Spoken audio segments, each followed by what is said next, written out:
இனியா கேட்ட சந்தேகத்துல தீர்த்து வச்சிங்களா? என் சந்தேகத்தை தீர்த்து வைக்கிறீங்களா? கண்டிப்பா. இப்போ என்கிட்ட பேசுற விவசாயிகள் எல்லாருமே பாத்தீங்கன்னா 2 நாளைக்கு ஒருக்கா 3 நாளைக்கு ஒருக்கா கெமிக்கல் ஸ்ப்ரே பண்ணிட்டே இருக்காங்க. ஏன்க்கா அந்த மாதிரி ஸ்ப்ரே பண்றாங்க? அதாவது பிரவீனா, கெமிக்கல் அடிச்சோன்னே ரிசல்ட் கிடைச்சதா, அதனால ஃபார்மர்ஸ் வந்துட்டு நம்மளுக்கு ரிசல்ட் தான் தேவை அப்படின்னு சொல்லிட்டு ஸ்ப்ரே பண்ணிடுறாங்க. ஏன் அதை அடிக்கடி கொடுத்துட்டு இருக்காங்க? இப்போ கத்திரிக்காய் காய்ப்புழுவே எடுத்துக்கிட்டாலுமே இப்போ கெமிக்கல் கொடுத்துட்டே இருக்காங்கன்னா அந்த இனமே அழிஞ்சிருக்கணும்ல, அந்த புழுவோட இனமே. ஏன் அது வந்துட்டு மறுபடியும் உருவாகிக்கிட்டே இருக்குக்கா?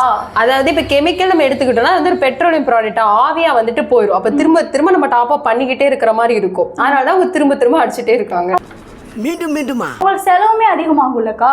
அடைய அவங்க வந்து ரிசல்ட் கிடைச்சா போதும் அப்படின்னு சொல்லிட்டு திரும்ப அடிக்கிறாங்க. இன்னொன்னு என்னன்னு பார்த்தனா, இப்ப கெமிக்கல் அடிச்சோன்னே நீ கேட்ட மாதிரி புழு எல்லாமே கண்ட்ரோலா இருக்கணுமா?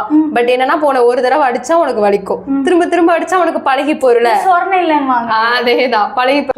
எவ்வளவு அடிச்சாலும் தாங்குறான்டா இவன், ரொம்ப நல்லவன் ஒரு வார்த்தை சொல்லிட்டான். அதனால அவங்க திரும்ப அடிச்சு பிளான்ட் அதுக்கு ரெசிஸ்டன்ட் ஆயிடுச்சு, அதுக்கு பழகி போயிருச்சு. அதனால இப்போதைக்கு கண்ட்ரோல் அந்த அளவுக்கு இல்லாம இருக்கு. அப்ப ஏன் அவங்க இயற்கை வழியில யோசிக்க மாட்டாங்க? அவங்கள பொறுத்த வரைக்கும் எப்படின்னா, இயற்கை வழியில போனோம் அப்படின்னா நம்மளுக்கு ரிசல்ட் லேட்டா தான் கிடைக்கும் அப்படின்னு அவங்க ஆழமா மனசுல பதிச்சு வச்சுக்கிட்டாங்க. அதனாலதான் பயன்படுத்த மாட்டாங்க. ஆனா அது உண்மையாக்கா ரிசல்ட் இருக்காது? அப்படிலாம் கிடையாது பெருவினா. இப்பெல்லாம் இயற்கை முறையில பயன்படுத்துறதே கெமிக்கலுக்கு ஈக்குவலா தான் பெர்ஃபார்ம் பண்ணுது. அப்ப இயற்கை முறைனா அந்த பஞ்சகாவியா மீனாமிலம் அந்த மணியா? அது ஒரு சூப்பர் சாய்ஸ் தான். அது முழுக்க இயற்கை சம்மந்தப்பட்டதான். ஏன் நம்ம நுண்ணுயிர் கொண்ட தயாரிப்பு பயன்படுத்தக்கூடாது? நுண்ணுயிர்னா எந்த மாதிரி சொல்றீங்க? இந்த மெட்டாரைசியம்?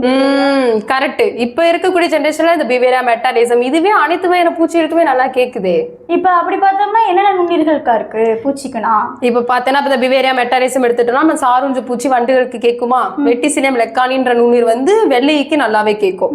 100 புழுக்குமே நுண்ணுயிர் இருக்கு. Pochonia species. ஆமா, பொக்கோனியா ஸ்பீசிஸ், வெட்டிசிலியம் கிளாமிடோஸ்போரியம் சொல்லுவோம். அது போக நிமோரியா ரிலேன்னு ஒரு நுண்ணுயிர் இருக்கு. இதுவுமே எல்லா வகையான சாரூஞ்சு பூச்சிக்குமே கேட்கும். இப்ப நீங்க சொல்ற நுண்ணுயிர் பாத்தீங்கன்னா எல்லா பேருக்கும் யூஸ் பண்ணலாம் போலயே. தாராளமா யூஸ் பண்ணிக்கலாம். அது நீ டோசேஜ் அதிகமா கொடுத்தாலுமே பிரச்சனையே ஆகாது. அப்படியா? இந்த நுண்ணுயிர் எல்லாம் பாத்தீங்கன்னா ஒரே தயாரிப்புல நல்லா இருக்கும்லக்கா? அட ஏன் இல்லாத நம்ம கிட்ட இருக்கே. அதை பத்தி தெரிஞ்சுக்கணும்னா கீழே இருக்கக்கூடிய நம்பருக்கு கால் பண்ணுங்க, நாங்க சொல்றோம்.